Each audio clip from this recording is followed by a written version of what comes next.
علامہ صاحب یہ ارشاد فرمائیے کہ حدیث شریف ہے طلب العلم فریضۃ علی کل مسلم، مسلم میں عورتیں مرد سب شامل ہیں کہ علم حاصل کرنا ہر مرد و زن پر فرض ہے.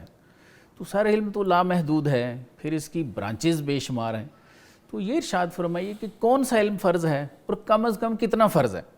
سر ایک ایسا عنوان ہے کہ جو انسان کو معرفت سے بھی جوڑتا ہے، جو قرآن سے بھی جوڑتا ہے، جو سنہ سے بھی جوڑتا ہے، جی، اور جو یوں کہہ لیجئے کہ پوری دنیا کے ساتھ انسان کو جوڑ دیتا ہے. جی، آقا کریم صلی اللہ علیہ وآلہ وسلم کی تشریف آوری سے پہلے کے زمانے کو ہم زمانہ جاہلیت کہتے ہیں، جی، اور حضور کی تشریف آوری کے بعد اور اعلان نبوت کے بعد کے زمانے کو ہم علم کا یا عالم کا زمانہ کہتے ہیں، جی، روشنی کا زمانہ کہتے ہیں. جی، جی، علم نور بھی ہے اور العلم و حجاب الاکبر بھی ہے. ٹھیک ہے.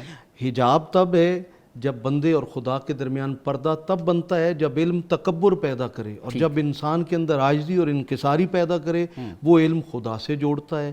فَاسْأَلُوا أَهْلَ الذِّكْرِ کا حکم دیا ہے، فَاسْأَلُوا أَهْلَ الْعِلْمِ کا حکم نہیں دیا.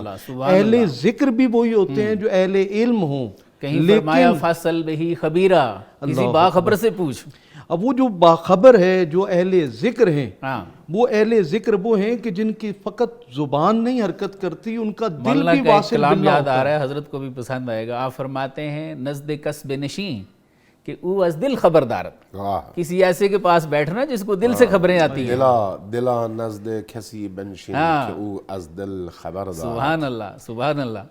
دل بینا بھی کر خدا سے طلب کہ آنکھ کا نور دل کا نور نہیں. ایسے تو وہ جو دل کی دنیا ہے وہ ایک الگ دنیا ہے. ویسے بھی کہا گیا کہ العلم و علمان ہے. علم کی بنیادی دو قسمیں، ایک ہے علی اللسان اور ایک ہے فی قلب. جی، ایک علم وہ ہے جو زبان سے پیدا ہوتا ہے اور ایک ہے جو دل سے پیدا ہوتا ہے. سبحان اللہ. وہ جو زبان سے پیدا ہوتا ہے وہ اہل علم ہے، ان کو اہل ظواہر بھی کہا گیا ہے. اور وہ جو دل کی دنیا سے باتیں کرتے ہیں اور دل میں جو علم پیدا ہوتا ہے وہ اہل باطن ہے. حضور صلی اللہ علیہ وآلہ وسلم کی ایک حدیث شریف ہے، حضرت امامہ باہلی ہی کی روایت ہے ترمذی میں. آپ فرماتے ہیں کہ ایک دفعہ سرکار کی خدمت میں دو شخصوں کا ذکر ہوا کہ ایک حضور عابد ہے، ایک عالم ہے. تو ان میں سے کون آگے ہے؟ تو آپ نے ارشاد فرمایا کہ عالم جو ہے اس کی فضیلت عابد پر ایسی ہی ہے جیسے میری فضیلت تم پر ہے. میں نے اس حدیث شریف کو غور سے پڑھا تو مجھے خیال آیا کہ آپ صلی اللہ علیہ وسلم کی فضیلت تو نور نبوت کی وجہ سے ہے، وہ ظاہری علم کی وجہ سے تو ہے ہی نہیں.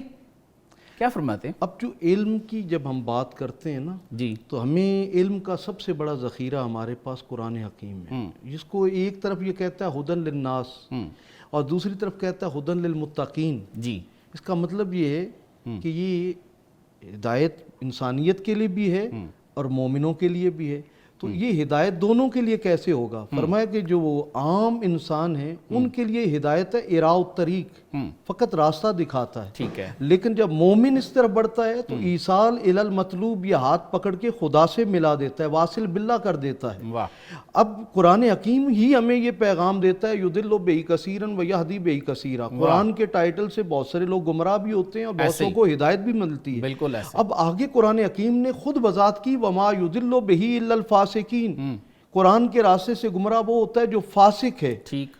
اور فاسق کی بھی آگے وضاحت فرمائی الذین ینقضون عہد اللہ من بعد میثاقہ ویقطعون ما امر اللہ بہ ان یوصل، کہ وہ جو اللہ سے پختہ عالم ارواح میں میثاق کیا تھا کہ آخری رسول جب آئیں گے تو ہم ان پر ایمان لائیں گے اور ان کی ہر بات کو تسلیم کریں گے. صحیح. ایک تو اس کو بلا دیا، اس سے ہٹ گئے. اور وَيَقْطَعُونَ مَا أَمَرَ اللَّهُ بِهِ أَن يُوصَلَ، اور کاٹتے ہیں اس چیز کو جو اللہ کا حکم ہے کہ وہ اللہ کا حکم وصل کرے، وہ ملے انسانوں کو. وہ امر الہی روح ہے. قُلِ الرُّوحُ وَأَمْرُ رَبِّي، جی، وہ جو اللہ کا امر ہے روح کی صورت میں، وہ انسانوں کے اندر جب آتا ہے انسان کو معرفت دیتا ہے، قرب الہی دیتا ہے.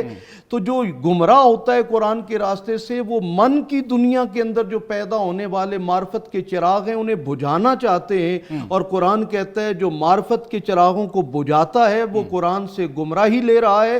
اور جو ان معرفت کے چراغوں کو جلاتا ہے، وہ چاہے نجف اشرف میں جل رہے ہوں، کربلائے معلیٰ میں جل رہے ہوں، وہ بہاؤالدین زکریہ کے مزار پہ جل رہے ہوں، یا وہ قلندر کبریا کے مزار پہ ہوں، وہ امام بری سرکار میں ہوں، قرآن بھی سمجھ آئے گا. وہ یہ چراغ جلتے رہیں گے تو من کی دنیا اجلی رہے گی، اور جب یہ چراغ بجھ جاتے ہیں تو انسان علم رکھتے ہوئے بھی اندھیرا بن جاتا ہے اور اندھیر نگری میں چلا جاتا ہے۔ بالکل ایسے ہی ہے۔